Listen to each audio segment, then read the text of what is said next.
Welcome to More Than Mindset, the only podcast that bridges the gap between spirituality and success. Go beyond the mind with clarity and confidence coach Kim Guillory and learn how to integrate your passion to serve with your skills and experience to create a business you love. Let's get started.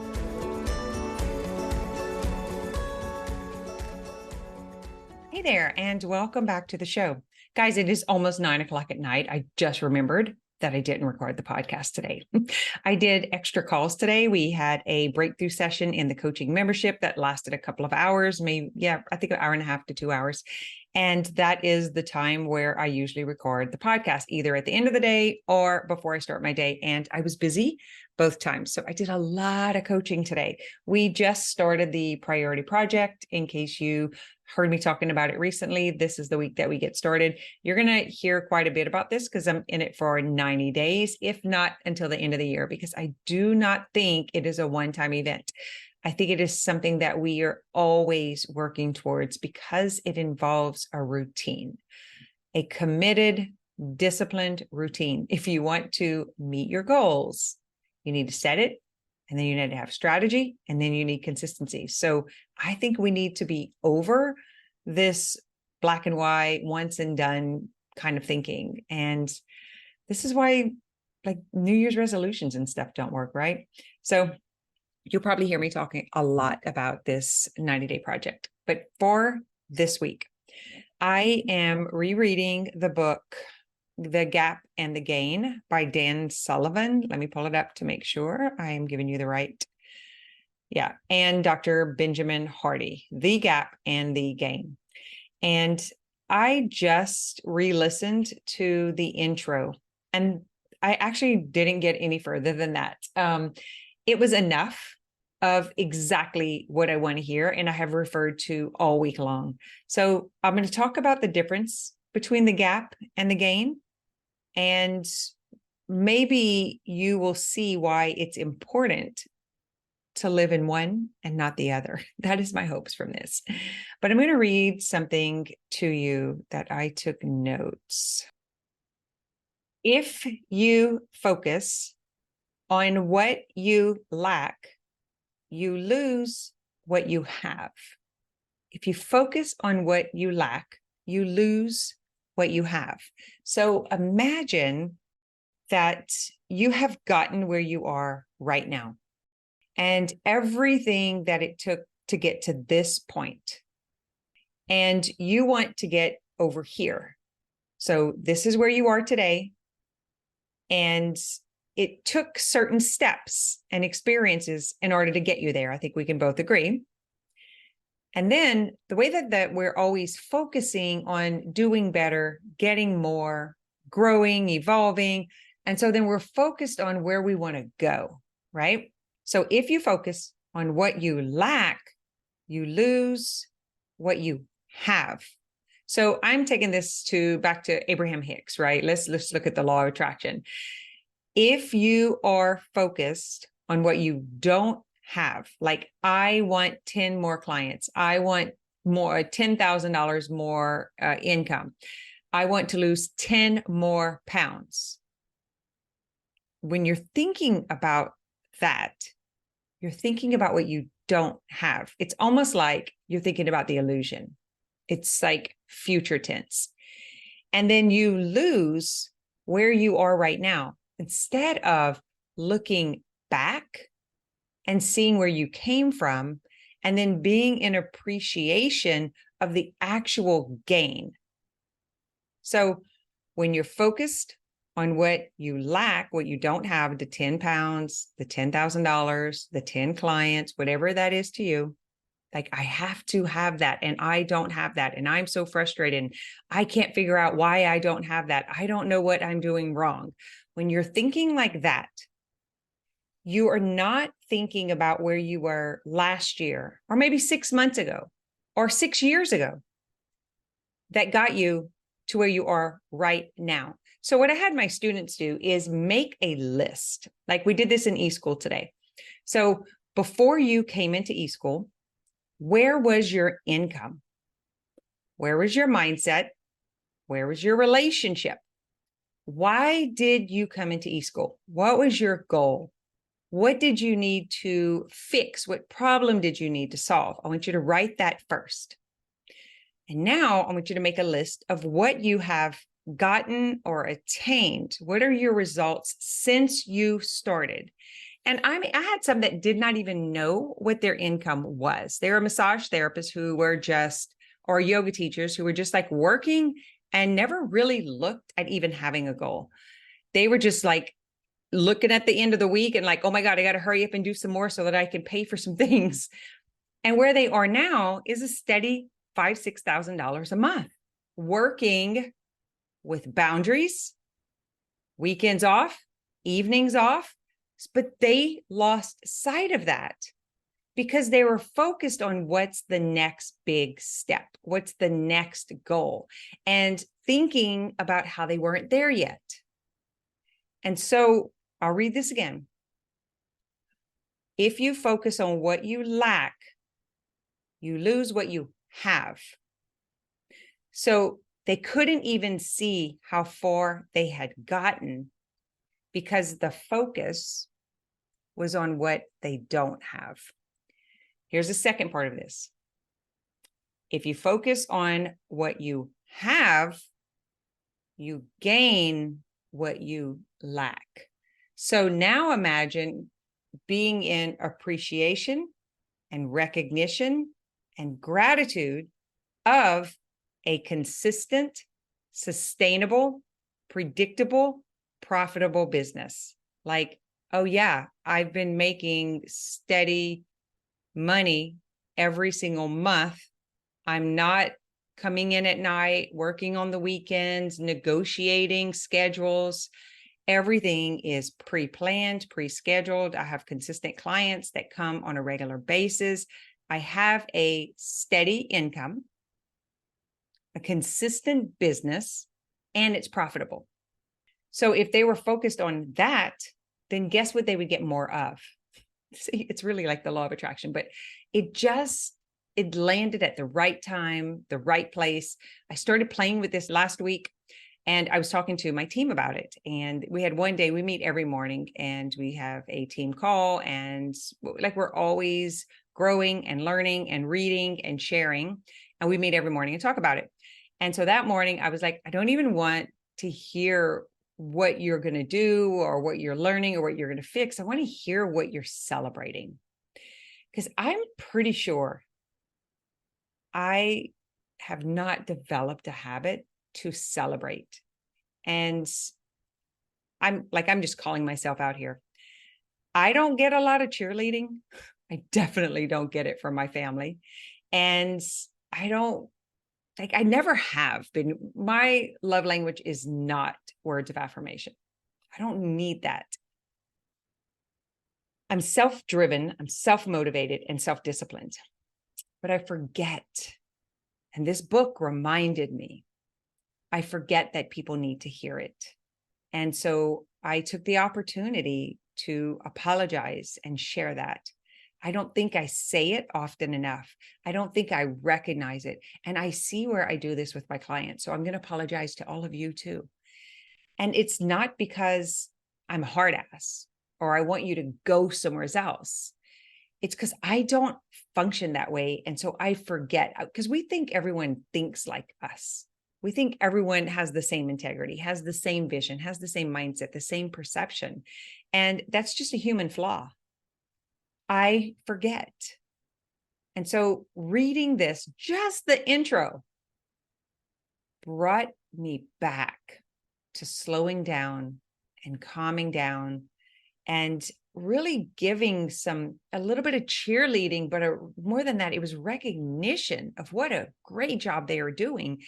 And what happened is all of a sudden I could see where everyone else was doing so well, where everyone else was growing and how much better they were.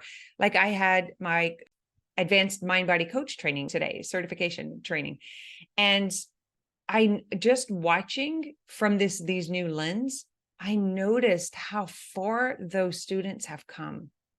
And it was so nice to be in that gain. it just kind of blew my mind. And I'm hoping for those who are listening that were on that call today that you noticed the difference. It felt really good.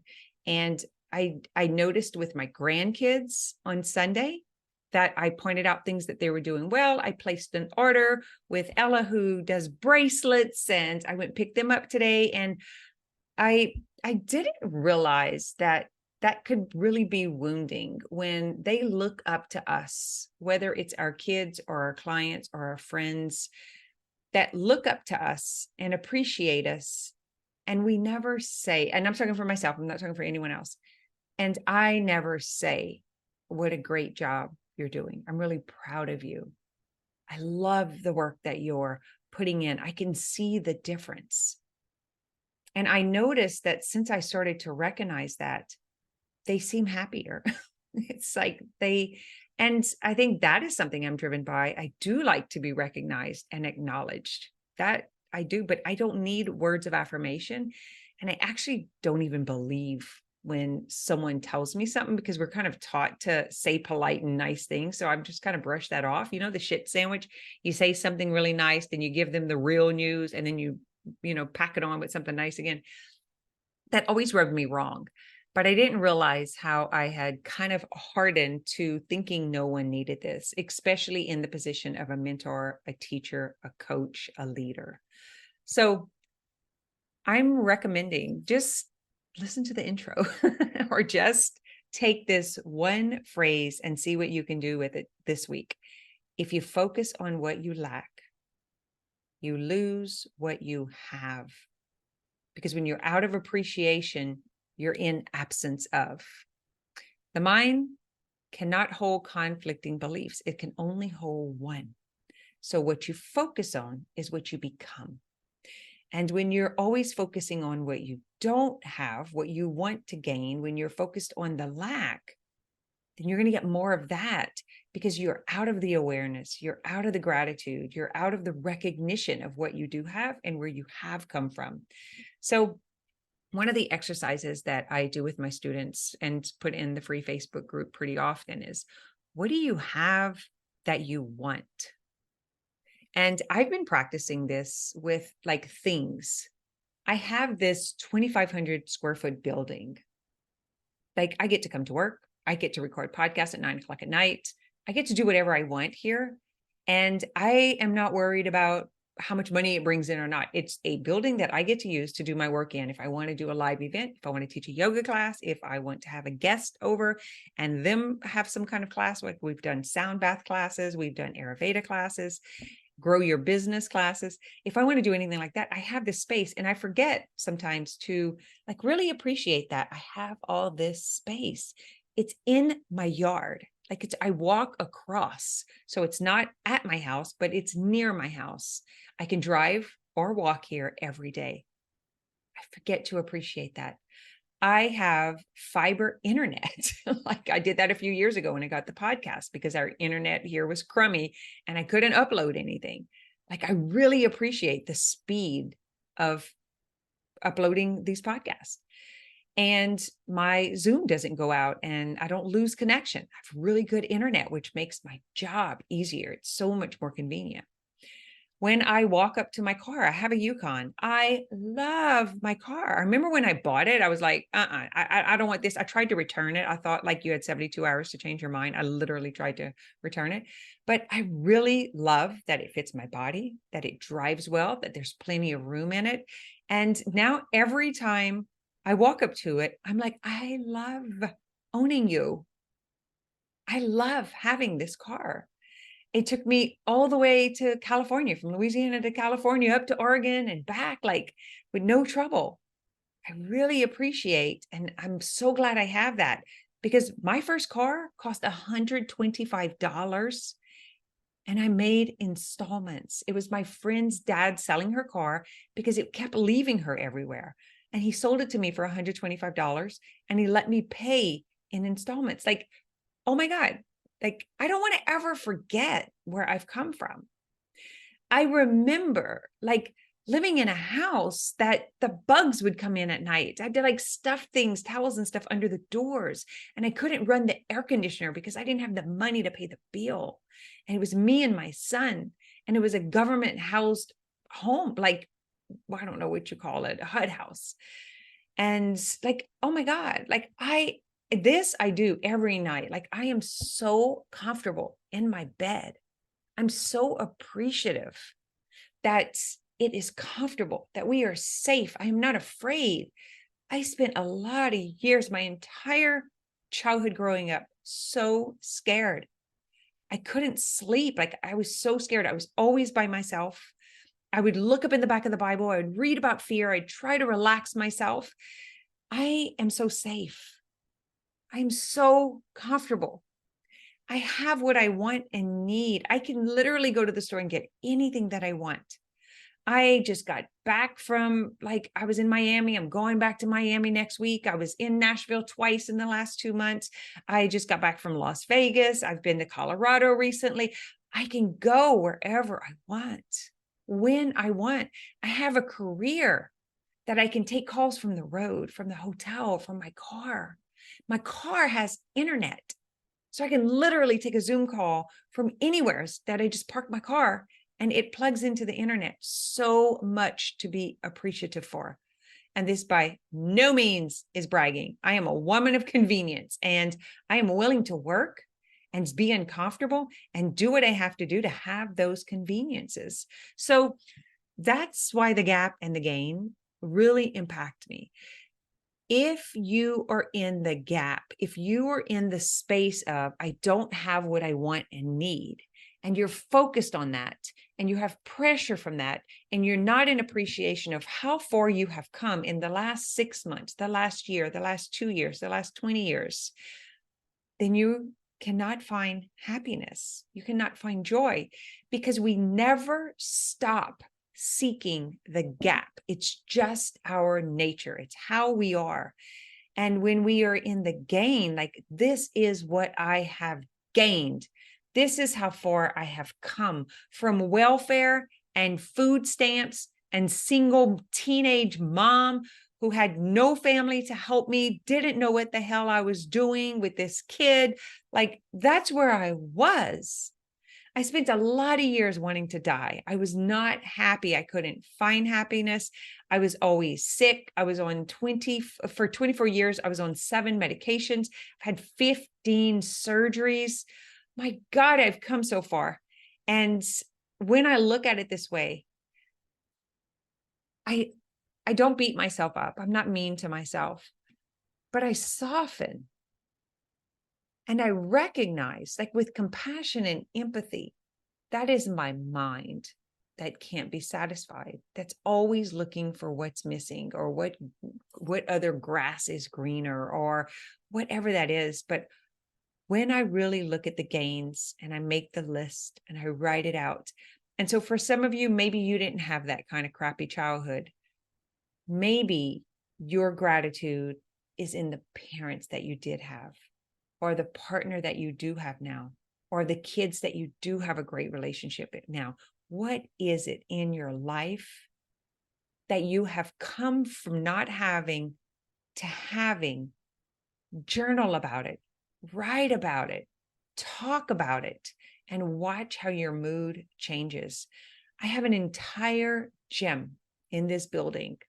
I have all of the Peloton equipment, from every weight to the bike, to the rower, to the treadmill. I have a tonal. It's a robot, like AI, that measures the pounds that I lift in my work. Like, I'm so lucky. I'm so fortunate, but not because someone gave it to me, because I wanted it. I saw it. I had a vision for it, and I mapped it out. I strategized. And I was willing to do some work for it. I was willing to do things that a lot of people won't do, like recording this podcast. How many people would have just skipped this week instead of walking across at 9:00 at night in the dark and committed? I've never missed 1 week, 230 whatever episodes. I've never missed a week.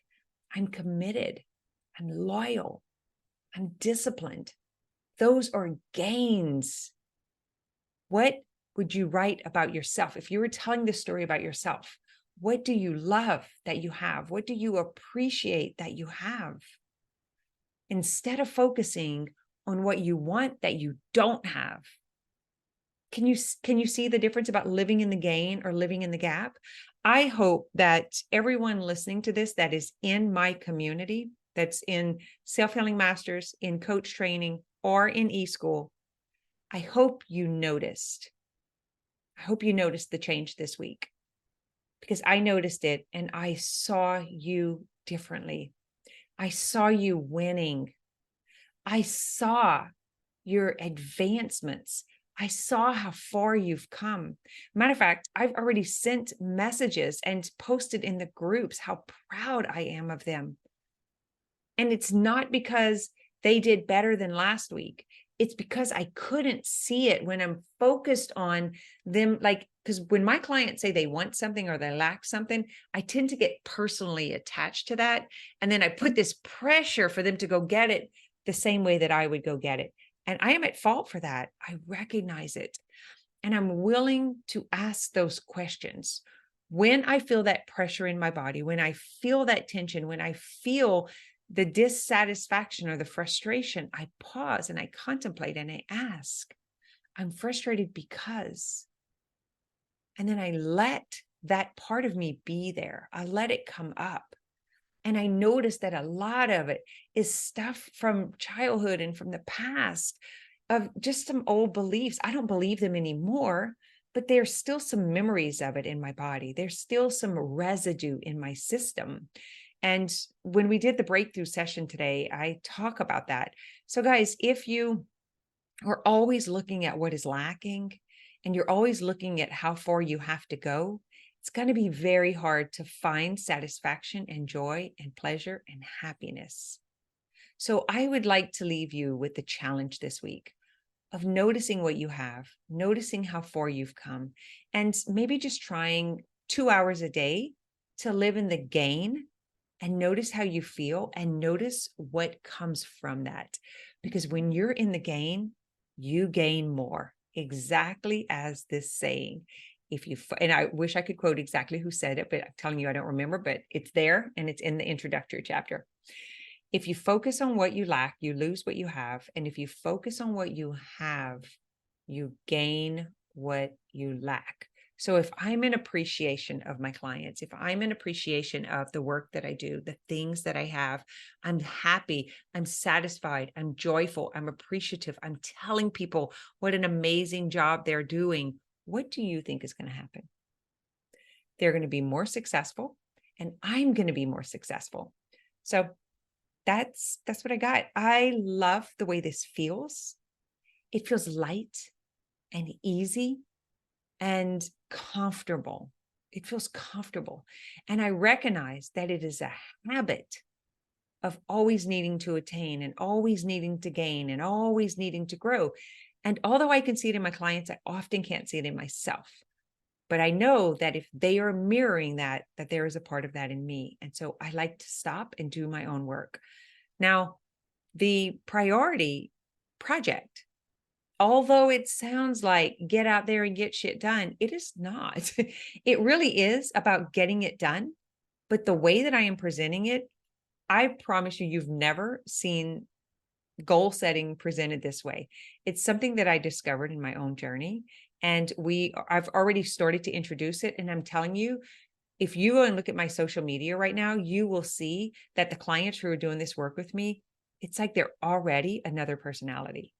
They're already excited and inspired and motivated, and we haven't even started yet. And I believe it's because I'm in the game. I believe it's been that impactful for me, for my kids, for my husband. It's everywhere. It's all around me.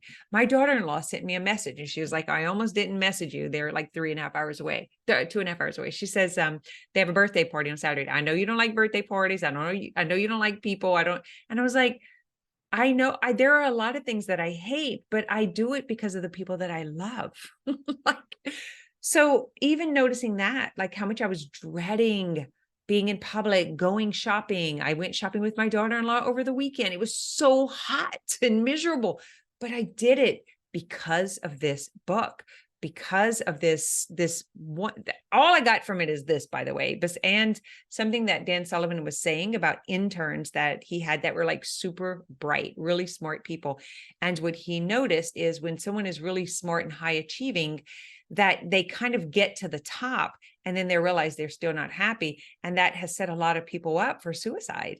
And it's a realization that I can't ever get more, because the more doesn't bring the happiness. So I'm going to just stop there and let you know that when something, whether it's one paragraph, one sentence, an entire book, or a course, creates that kind of impact, I really want everyone else to know about it. Because how simple is that, to take that one phrase and contemplate on it every single morning and watch what it does.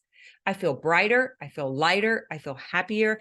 And I really believe now that I can be the kind of person who gives compliments in a very loving and meaningful way, not because I think they need it, because it feels good to give it. It feels good to recognize them. And it feels good to recognize that I want to be recognized and acknowledged. I think this is going to be a game changer for me. I think this is going to turn a lot of things around in my business.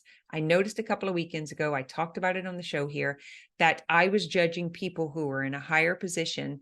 And then I realized that if I'm judging and comparing like what they have, I will never be able to attain that heightened status of success in any way, shape, or form, because I'm judging it, because I'm putting it down. So it's the same thing. If I want recognition, I have to give recognition, and not because I'm faking it, but because I'm actually living in the gain.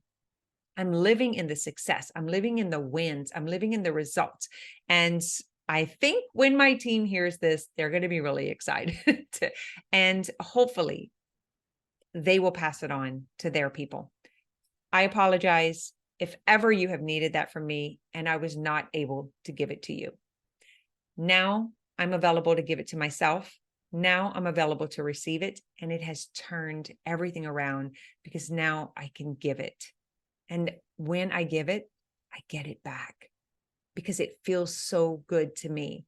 And I have this genuine joy and happiness that is not about going to get something else.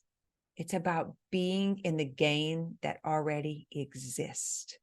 So thank you guys for writing the book, for bringing that awareness to my attention. And thank you for listening, to coming to the show week after week, no matter what the topic is on, because it changes all the time. Thank you for sharing my life with me. I appreciate you. Thank you for sharing the podcast. Thank you for coming to the More Than Mindset group and introducing yourself. And if you know anyone who you think would appreciate listening to it, I do appreciate you sharing. And you can also catch this if you want to watch the video and watch all my hand language. Most of these are also recorded on YouTube, and you can watch the live video, especially when we do interviews. All right, my friends, have an amazing week. I appreciate you. You're doing a great job, and I see you. Now, can you see you? And can you be in your gain and release the gap? It's okay to set the goal. Set it and forget it. Have your strategy in place. Prioritize your time. Make sure you have a routine, and it's just going to happen. Thanks for listening to this episode of More Than Mindset.